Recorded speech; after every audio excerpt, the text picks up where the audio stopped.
The deep bass of the music thumped through the air, vibrating through the pavement as the neon lights cast a glow over the upscale nightclub. The line outside stretched long, a sea of fashionable guests waiting for their chance to step inside. Laughter and conversation mixed with the pulse of the music, a rhythm of excitement and exclusivity. Then the murmurs began. It started as a whisper, a few people nudging each other, their eyes widening as they spotted someone walking towards the entrance. The energy in the line shifted, heads turning, whispers growing into murmurs of recognition. Mohamed Salah. The footballing icon, a legend in the sport, was here. But unlike the others in line, there was no entourage of security, no air of self-importance. He moved with quiet confidence, dressed in a simple, well-fitted shirt and dark jeans. No flashy jewelry, no designer labels screaming for attention. Just Salah, as he always was, grounded. Despite his global fame, Salah was never one for the nightlife. His world revolved around discipline, early mornings, intense training sessions, and match nights under stadium lights. But tonight was different. A few close friends had convinced him to step out just this once for a quiet evening together. He wasn't here for the spectacle, wasn't here to be seen. Just a rare night out, away from the demands of the game, a few hours to unwind. The closer he got to the entrance, the more the excitement grew. A young man in line pulled out his phone, recording discreetly. A woman in a red dress leaned towards her friend, whispering in disbelief. "That's Salah, isn't it?" A few guests stepped aside instinctively, as if making space for him. It wasn't out of intimidation, but out of sheer respect. Even those who didn't follow football could feel the shift in atmosphere, as if a presence larger than life had just entered their space. As he approached the club's entrance, the path to the velvet rope seemed clear. His friends walked beside him, talking casually, unfazed by the attention. Salah remained, as he always did, humble, composed. He acknowledged a few nods, offering a polite smile here and there, but never stopping to bask in the recognition. But just a few feet ahead, standing like a fortress between him and the entrance, was the bouncer. A mountain of a man, arms crossed over his chest, eyes scanning the crowd with the sharpness of someone who had seen every kind of guest pass through these doors. He was the gatekeeper, the final judge of who belonged inside and who didn't, and Salah was just about to find out which one he was. The line moved steadily, with groups of eager guests inching closer to the entrance, flashing their VIP confirmations, exchanging handshakes with the club staff, or simply stepping forward with the confidence of those who had money, power, or influence. The bouncer barely looked at them. With a curt nod or a quick glance, he waved them through, his expression unreadable beneath the harsh glow of the neon lights. Towering over most of the crowd, he stood like an immovable force, his presence alone enough to make people shrink as they approached. A man whose job wasn't just to guard the entrance, but to decide who was worthy of stepping inside. He was a veteran of this world. He had seen the desperate, the entitled, the arrogant, and the truly important. He knew how to tell the difference. Tonight was no different. A group of influencers walked past, draped in designer brands, their conversations dripping with self-importance. No questions asked, no hesitation. The rope was lifted and they disappeared into the flashing lights of the club. A businessman, gray at the temples but dressed in a suit that screamed wealth, nodded once at the bouncer, and that was enough. Inside he went. Then came Salah. He stepped forward with quiet ease, his posture relaxed, his hands in his pockets. The murmurs behind him had only grown louder, but he remained the same, collected, unbothered. It should have been effortless, a formality, a mere nod, and he'd be inside, just like the dozens of others before him. But the moment he reached the entrance, something changed. The bouncer shifted, unfolding his arms, his body language suddenly less passive, more intentional. And then, without a second thought, he stepped into Salah's path, blocking him entirely. The air around them seemed to still. Salah stopped, his expression neutral but his eyes sharp.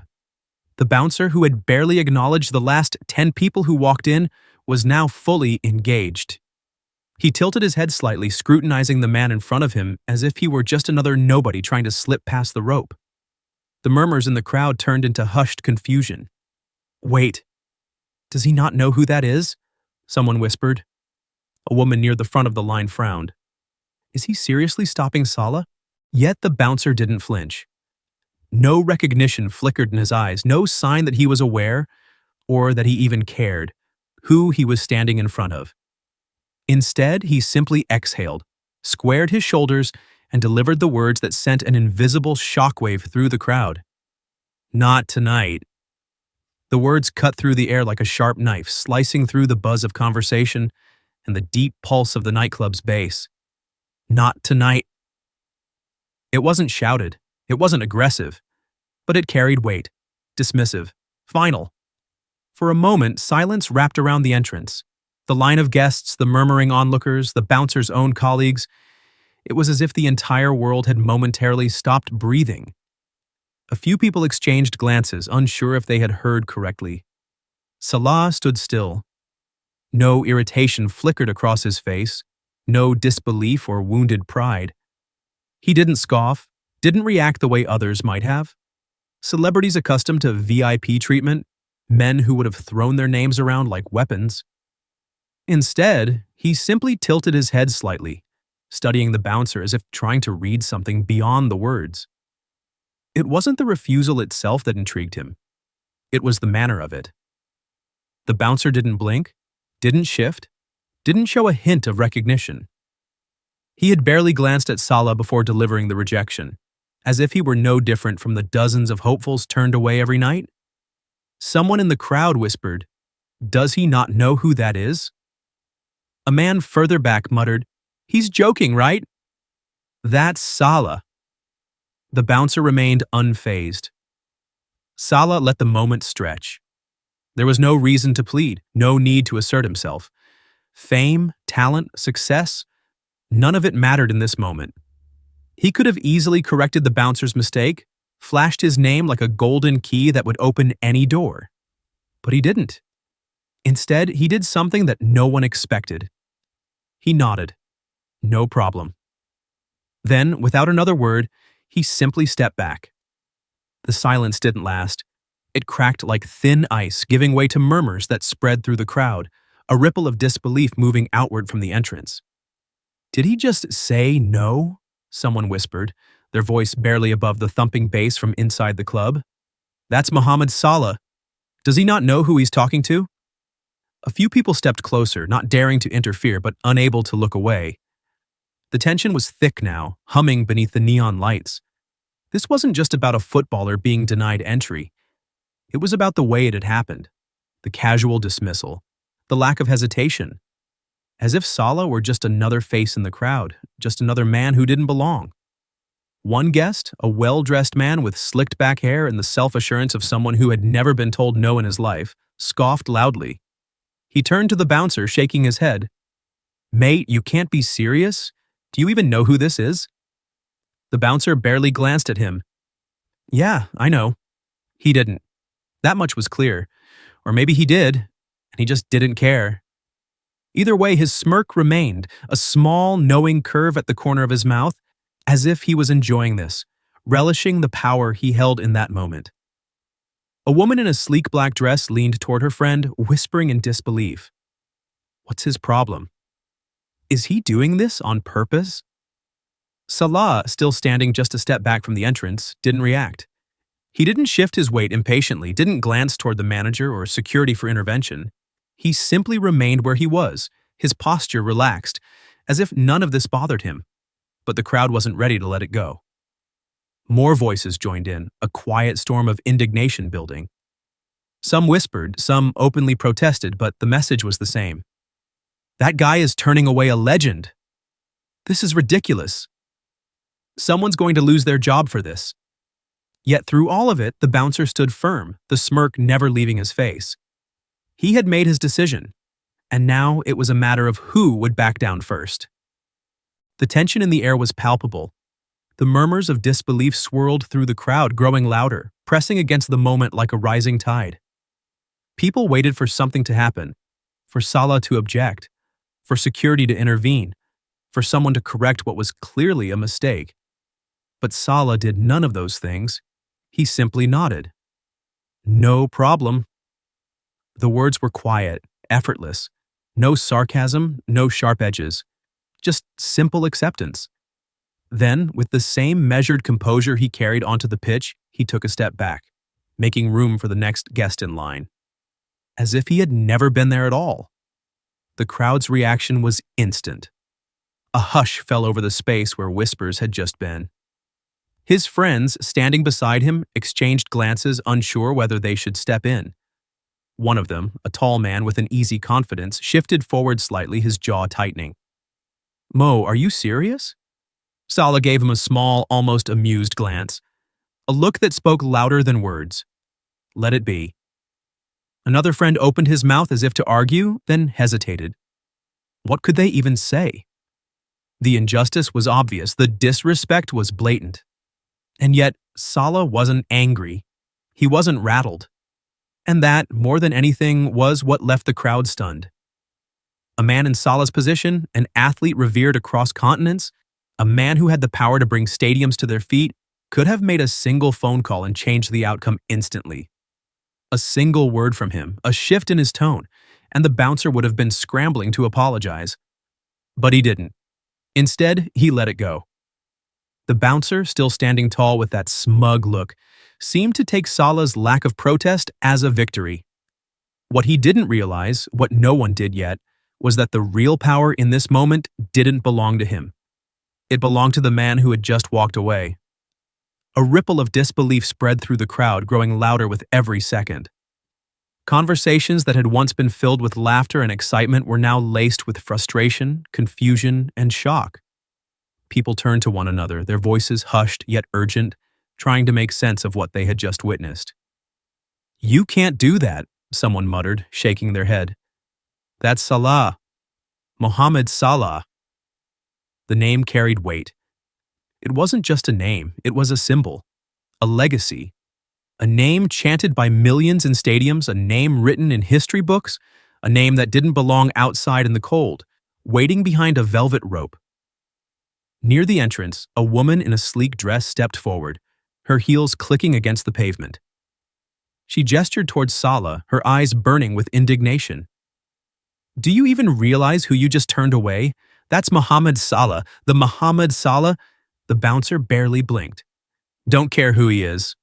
His voice was flat, uninterested, as if she had just asked him to let in an unimportant stranger. His posture didn't shift, his expression didn't falter. If anything, the corners of his mouth twitched slightly, like he was enjoying this.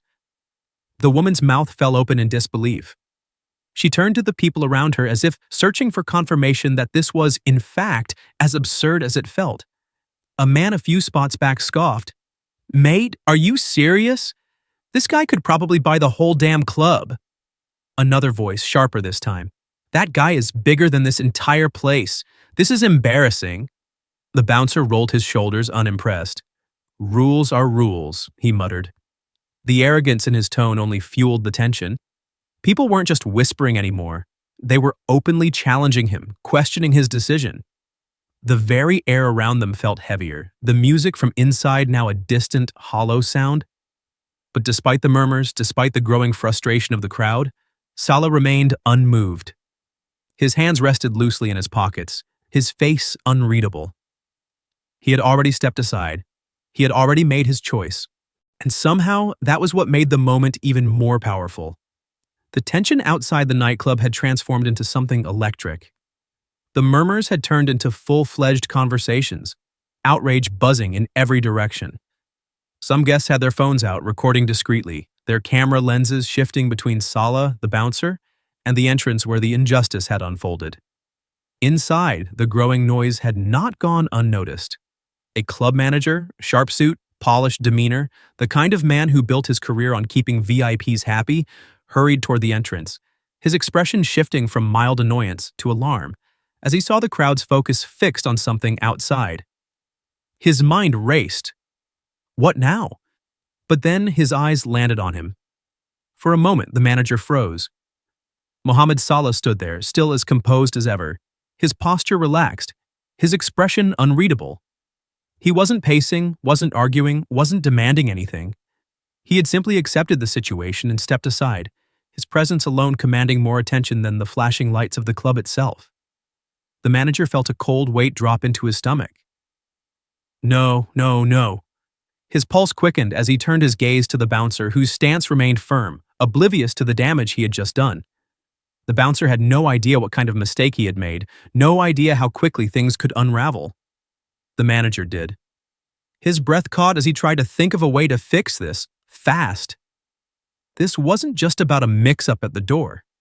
This wasn't just about a footballer. Salah was global. His face was on billboards, his name was spoken in awe from Cairo to London to Madrid.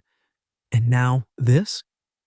A club like theirs ran on exclusivity, on the idea that the most powerful and famous people wanted to be seen inside these walls. What happened when one of the biggest names in the world was turned away like he was nobody? The manager already knew. By morning, headlines would be everywhere. Social media would rip them apart. And worst of all, Salah himself wouldn't have to say a single word. The panic set in. He needed to fix this. Now, the manager didn't hesitate. He pushed past the bouncer, his polished shoes clicking sharply against the pavement, his breath shallow as he tried to compose himself. His heart pounded with the kind of panic only people in his line of work understood, the panic of realizing too late that a mistake had been made. "Mr. Salah," he started, his voice edged with urgency, his face a mask of professional remorse. Salah turned to him, his expression unchanged, his calm demeanor only making the moment more unbearable for the manager. He wasn't angry, he wasn't demanding anything, and that somehow made it worse. "I am so sorry, sir." The manager continued, swallowing hard. "Please, come inside. This was a misunderstanding, a complete misunderstanding." The words came out in a rush, laced with desperation. The crowd felt the shift immediately. A murmur spread, eyes flicking between Salah and the bouncer, who now stood frozen, his once confident smirk nowhere to be found. His arms, once crossed in authority, had loosened at his sides. His stance, once firm, was now shifting with unease. Because now he understood. He had turned away someone he shouldn't have. A trickle of sweat formed at his temple, though the night air was cool. He could feel the crowd's judgment pressing in on him. The same guests who had been watching in stunned silence were now whispering, some shaking their heads, others outright chuckling at how quickly the tables had turned. He really thought he could turn Salah away? Oh, he's going to regret that one. The power dynamic had shifted. The bouncer, the gatekeeper, the man who had controlled who stepped through those doors now stood on the outside of a decision that was no longer his to make.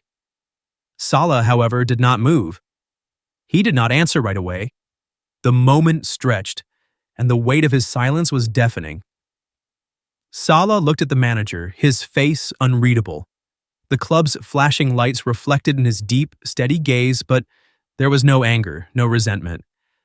If anything, there was understanding. Not the kind that excused what had happened, but the kind that came from knowing exactly how the world worked. The manager waited, breath held, his fingers twitching at his sides. The bouncer, once so certain, now stood like a statue, rigid, awkward, avoiding eye contact. The air was thick with tension, the entire crowd caught in the silence that stretched between them. Then, finally, Salah moved. He didn't scoff, didn't make a scene. He simply gave the smallest, most knowing smile, the kind that wasn't smug or mocking, but full of something deeper. "I appreciate it," he said, his voice even, unshaken, "but I think I'll pass." The words hung there, absolute. A murmur rippled through the crowd, a sharp intake of breath here, a quiet chuckle there. The club manager blinked, his face falling slightly, as if he hadn't fully prepared for the possibility that Salah might simply walk away. The bouncer flinched, just barely, but enough, because now it was clear to everyone. This wasn't about getting into a club anymore. This wasn't about status or power or VIP treatment. This was about who truly controlled the moment. And it wasn't the bouncer. It wasn't the manager. It was Salah. He had done nothing, said nothing cruel, made no demands, and yet he had won. The nightclub, the line of guests, the very idea of exclusivity.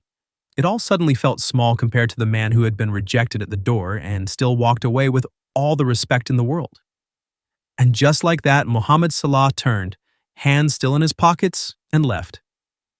The moment could have ended there. Salah had walked away, his decision final, the night continuing without him. But the world had already seen too much. By the time he was halfway down the street, phones were buzzing. Videos taken in hushed secrecy were already spreading, shared and reshared in group chats, on social media, across the globe. Mohamed Salah turned away from a nightclub. His response is pure class. This bouncer just made the biggest mistake of his career. How Salah handled this. That's why he's different. Within hours, clips of the encounter flooded Twitter, TikTok, and Instagram. Slow-motion replays of the moment Salah simply nodded and walked away were stitched into countless posts. Millions watched. Millions commented. And while some were outraged, most were in awe. The way he stayed so calm, that's power. This guy was bigger than the club before the night even started. Denying Salah entry wasn't an insult to him. It was an insult to that club.